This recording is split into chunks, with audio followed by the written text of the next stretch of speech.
Good morning India fast 15 में आपका स्वागत है।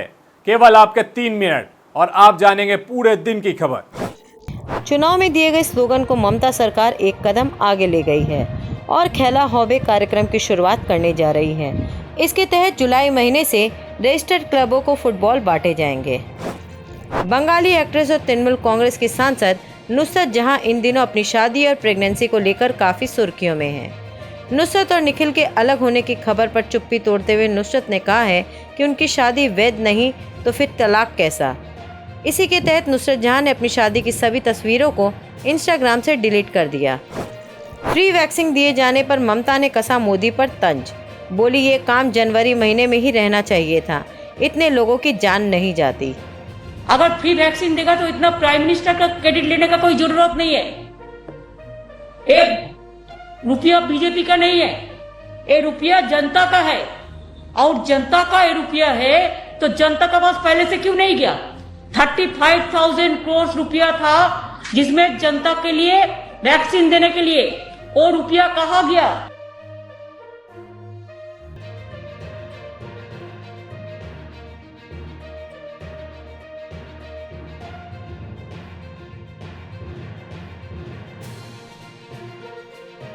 लेकिन अभी तक भी एक गाइडलाइंस नहीं बनाया, अभी तक भी कब आएगा, कैसे आएगा, क्या करेगा, कुछ हालत ठीक नहीं लगता है। ये लोग बोलते हैं कुछ, करते हैं कुछ।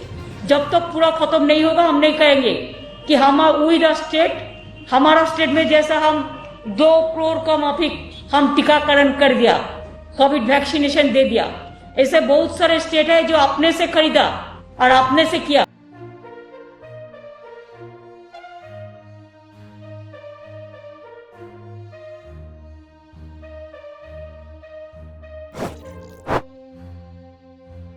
के जरुआ इलाके में अपराधियों ने एक प्राइवेट बैंक से 1 करोड़ रुपए से ज्यादा के लूट की वारदात को अंजाम दिया। दिन दहाड़े बाइक सवार 5 बदमाशों ने 1 करोड़ 19 लाख रुपए की लूट की।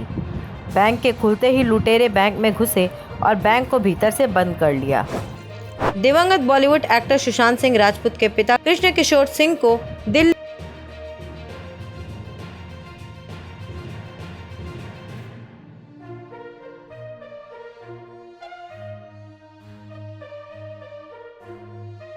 आधारित फिल्म न्याय दी जस्टिस की रिलीज पर रोक लगाने से इनकार कर दिया। देश के मशहूर बॉक्सर और एशियाई खेलों में स्वर्ण पदक जीतने वाले मुक्केबाज नगगोम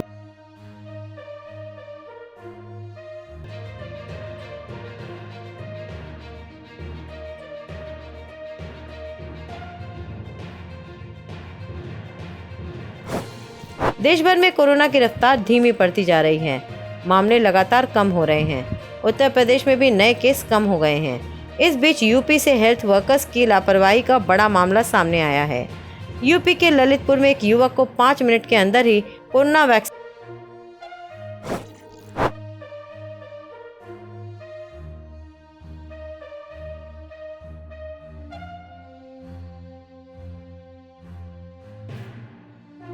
किया है।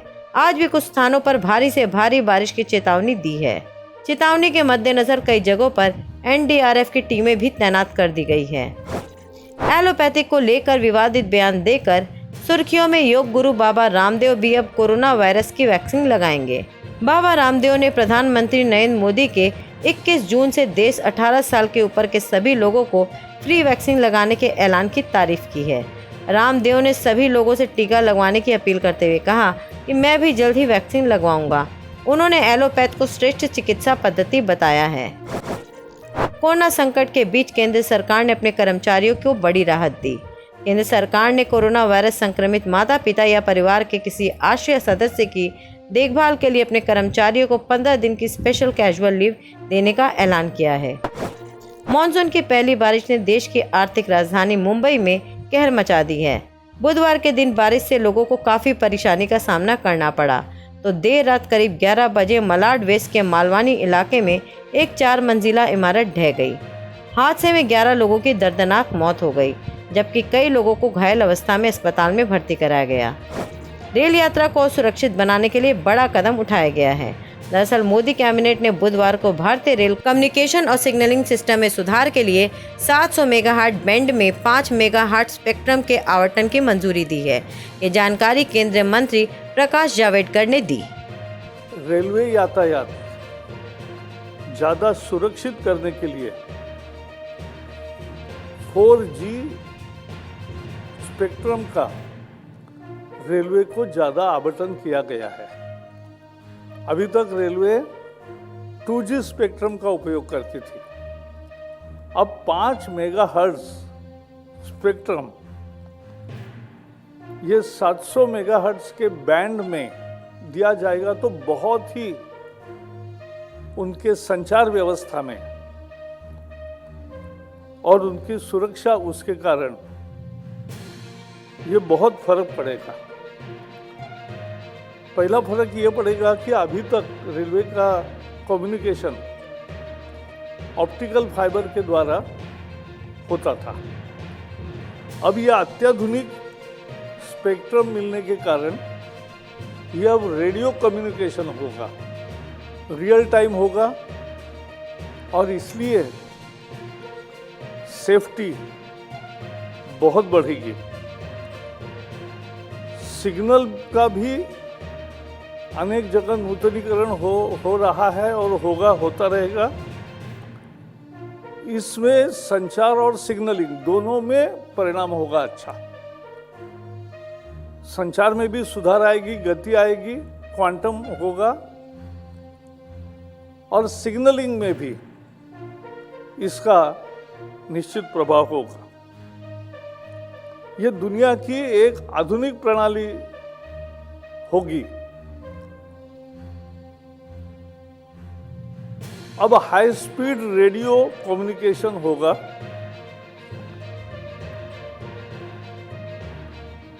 एक और विशेषता है आज के निर्णय में, ऑटोमेटिक ट्रेन प्रोटेक्शन की व्यवस्था अब रेलवे में बहुत ज्यादा मजबूत की जा रही है। और खुशी की बात यह है कि कोलिजन अवॉइडेंस सिस्टम यानी दो गाड़ियों का टकराव न हो, इसके लिए जो व्यवस्था बनी है वो 4 भारतीय कंपनियों ने बनाई है। मेक इन इंडिया का ये बहुत सुंदर आविष्कार है और इसलिए यह ऑटोमेटिक ट्रेन प्रोटेक्शन सिस्टम से और कोलिजन अवॉइडेंस सिस्टम से यातायात की सुरक्षा बढ़ेगी। रियल टाइम कम्युनिकेशन के कारण रेल की गति बढ़ेगी, ज्यादा रेल चलेगी, लोगों की अधिक सुविधा होगी और ये सब आने वाले 5 साल में काम पूरा होगा। अपने यहाँ 96% ट्रैफिक 34,000 किलोमीटर के रेलवे के ट्रैक पर होती है। ये सभी 34,000 किलोमीटर का ट्रैक इसमें लिया जाएगा। ये 5 साल में काम पूरा होगा, उसमें 25,000 करोड़ रुपए खर्चा होगा। लगभग 12,000 करोड़ रुपए दोनों व्यवस्थाओं में, सिग्नल के आधुनिकीकरण में भी और ये 5G स्पेक्ट्रम की सारी मैकेनिज्म लागू करने में।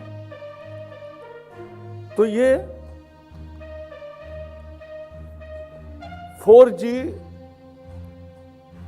4G स्पेक्ट्रम का 5 मेगाहर्ट्ज स्पेक्ट्रम 700 mHz बैंड में रेलवे को मिलना एक बहुत क्रांतिकारी फैसला है। दिल्ली में सर गंगाराम अस्पताल से एक बड़ी अच्छी खबर आई है। यहाँ 2 कोविड रोगी के इलाज के लिए नई एंटीबॉडी थेरेपी का इस्तेमाल किया गया और इस थेरेपी ने भी कमाल कर दिया। दरअसल मोनोक्लोनल एंटीबॉडी थेरेपी की मदद से 12 घंटे के अंदर ही कोरोना पेशेंट को डिस्चार्ज कर दिया गया। ये थेरेपी इन मरीजों को तब दी गई थी जब इनके अंदर कोरोना के लक्षण काफ़ी गंभीर थे। महिलाओं पर बढ़ रहे अपराध को लेकर अब उत्तर प्रदेश वुमेन कमीशन की सदस्य ने एक बेतुका बयान दिया।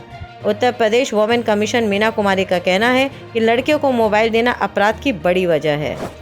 रशिया ने जानवरों को लगने वाली कोरोना वैक्सीन तैयार कर ली है। रशिया ने पहली बार किसी जानवर को वैक्सीन की खुराक दी। रशियन वैज्ञानिकों ने जानवरों के लिए कोरोना के खिलाफ कारगर वैक्सीन को तैयार कर लिया है और अब वहां जानवरों को वैक्सीन दी जा रही है। आज के लिए बस इतना ही। कल फिर मिलेंगे फास्ट 15 में।